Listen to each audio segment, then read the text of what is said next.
जुमा की जहाँ पे नमाज अदा की गई है, क्या पैगाम है इस दुनिया के लोगों को? बिस्मिल्लाहिर्रहमानिर्रहीम। ये आज जुमातुल विदा है और आप पुरनम आंखों से हम माह रमज़ान को अदा कर रहे हैं। ये बड़ा मुक़द्दस महीना है और मुसलमानों के लिए ये इबादत और रियाज़त का महीना है। अल्लाह के प्यारे महबूब सल्लल्लाहु अलैहि वसल्लम ने इसकी बड़ी फजीलत और अज़मत बयान फरमाई है कि इसके नवाफिल फ़राइज़ के बराबर और एक फ़र्ज़ 70 फ़र्ज़ के बराबर हो जाता है। और इस महीने के अंदर जो क़याम करता है या रोज़े रखता है, अल्लाह ताला उसके गुज़िश्ता गुनाहों को माफ़ फरमा देता है।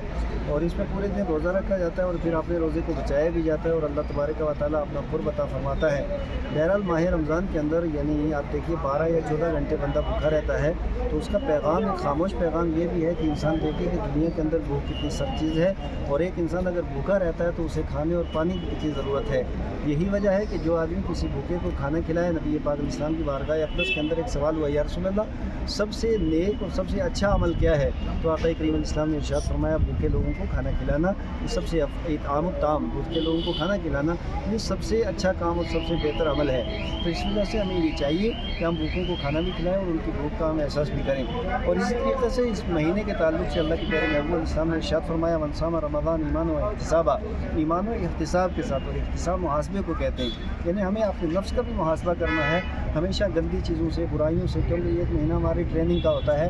हम अपनी आँख की हिफाजत करते हैं, अपनी ज़ुबान की हिफाजत करते हैं, अपने दिल की हिफाजत करते हैं, दिमाग की हिफाजत करते हैं, हाथ और पाँव की हिफाजत करते हैं। इसी तरीके से बाकी 11 महीनों में भी हमें अपनी आँख की, कान की और दिलो दिमाग की, हाथ पाँव की हिफाजत करनी है, ताकि ये तक़वा, क्योंकि लअल्लकुम तत्तक़ून, ये तक़वा और तहारत इसका मकसद है। और इसी तरीके से हम ये भी पैगाम देना चाहते हैं कि देखिए, पूरे मुल्क की या पूरी दुनिया की जो तरक्की है वो अमन व अमान के अंदर है, आपसी भाईचारे में है।